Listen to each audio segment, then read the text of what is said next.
Hello, class. This is our short mini lecture on Chapter 4 on biodiversity and evolution.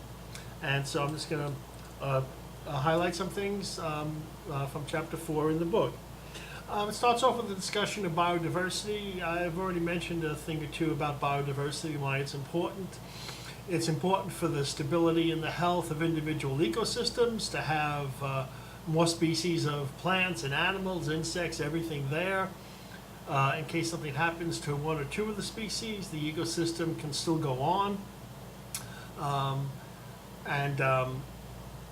It's also important for many other reasons that are more than just related to us being concerned about the environment. Even if you're only concerned about human beings, it's still very important to have biodiversity, because many of our drugs come from plants, both in the South American rainforest and other areas. And if these plants, and also there are a variety of plants and animals that may in the future serve more as a food source for human beings than it does now, including insects, though I hope I'm gone before we have to rely on them. But and so even if you're not, a tree-hugging environmental person, it's still extraordinarily important, even just for the human species, for there to be biodiversity and to keep that biodiversity there. We never know what we're going to need in the future and where it may come from. There are tons of discoveries of drugs that have helped human beings that we never really thought, would come from, this particular plant or maybe from that particular animal. And maybe before that plant and animal didn't really play an important role for human beings, and all of a sudden it does. So we need to maintain our biodiversity. And how do we get our biodiversity? Well, it's from things changing over time as well. And this comes to the area of evolution. How do organisms change over time? And biological evolution is explained by the process of natural selection. This is something that, of course, Darwin and even other people at the same time were sort of getting to the same conclusion that Darwin did. And Darwin is famous because he happened to pretty much publish, the most notable account of evolution. And he had also traveled, around the world on the HMS Beagle, the ship, and collected many instances of what he considered evidence of evolution happening. He's famous for his work on the Galapagos Islands, where he noticed, a species of finches and many other animals that were just a little bit different from one island to another. And he would ask himself, why would the same species be different, or a slightly different, version of the same species be different? And it's because in one island, maybe the bird had evolved the kind of beak you need to eat nuts. On another one, it was fruits. On another one, maybe it was something else. So he collected all of these animals and plants, and he kept asking himself, why do things change? How do things change? He never really knew the exact mechanism. He did not know about DNA and about, for the most part, mutations happening, and a lot of the information you have in your book and that you may or probably know already, about evolution. But he just knew there was some force behind these changes, and he gave it the word of natural selection and, of course, of evolution. And I want you to really get out of the book also that many times when you hear the word evolution, you hear the term survival of the fittest. And unfortunately, this has been used through history in what's now been called social Darwinism to advance the theory that the strongest, biggest, meanest person survives and the weaker person does not survive. And it was actually used by the Nazis in World War II as, proof that they should be killing people that they felt were, not fit to survive, and that, they were the fittest ones, and so the strongest ones, so that they should survive. And it's been used by others throughout history as well. But that's a complete misreading of what Darwin meant. When he talked about the fittest survive, he meant those who were best fitted for their ecosystem, best fitted for their environment. Those are the ones that survive. It's not always the strongest ones or the ones with the loudest voices. So that's an important point to take away, because social Darwinism has been much misused throughout history to try to justify things that Darwin certainly wouldn't have agreed with or thought was true. Okay, so you should know about the idea of natural selection, there being changes over time and how organisms change over time. Remember, it's not a willing change.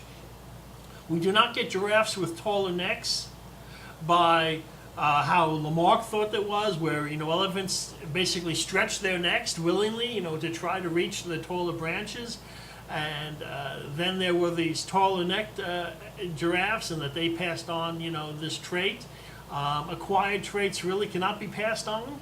It has to be done through your genetic material. So what has happened is that through random genetic changes, there happen to be elephants. There happen to be giraffes that have taller necks than some others. If most of the vegetation is at a taller level in an area, who do you think is going to survive to pass on their genes and reproduce? It's going to be those with a longer neck. And so over time, there will be more and more longer-necked giraffes, and they will pass on their genes more successfully than others. And over time, the herd, the area will change, the population will change to have longer necks.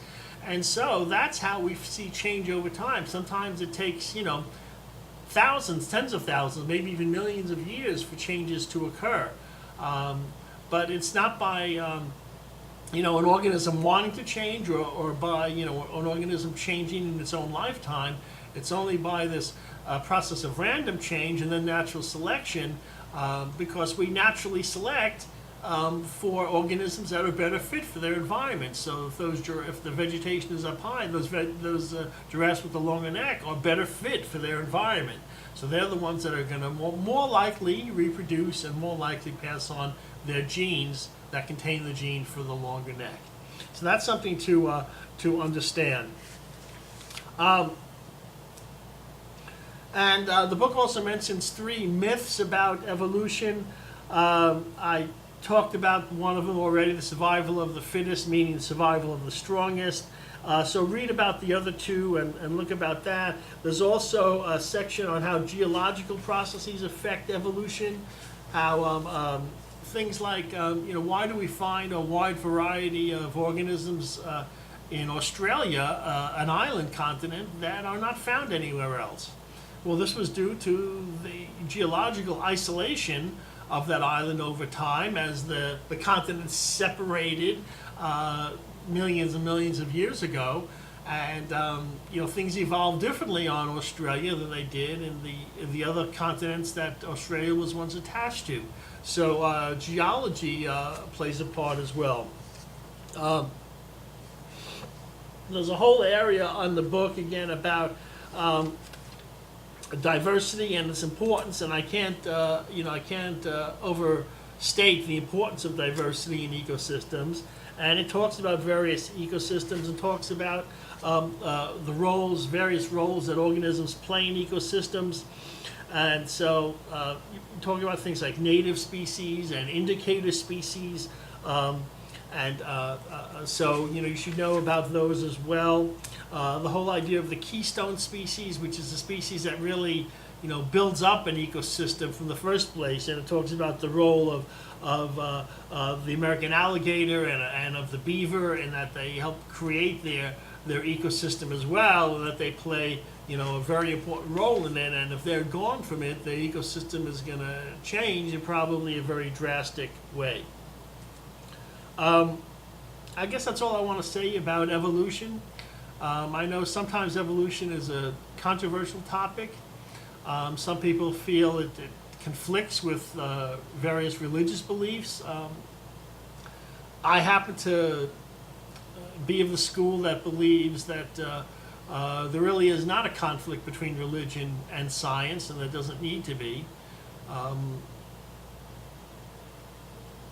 And I guess I'll just leave it at that, but certainly people like my biggest scientific hero, Einstein, was a very religious person. And there are obviously millions of scientists who believe in religion as well as a scientific way. They are different ways of looking at the world. In many, many cases, they are compatible with one another, or can be compatible with one another. And so, you know, if you look at the whole idea of evolution, it's an incredible thing. It's not really a plan from a scientific point of view, but you know, certainly if you believe in a higher being, then this would have been a fantastic, complex plan that maybe only a God could come up with. So maybe God is a little bit bigger than Darwin. So, but anyway, I hope people are open-minded enough to see that, you know, I believe you can have your own personal religious beliefs and still, you know, use science and get the most out of science to help not only mankind, humankind, men and women, but also all the ecosystems of the plants and animals on the earth. And I'll leave it at that and tell you I will see you for the next chapter.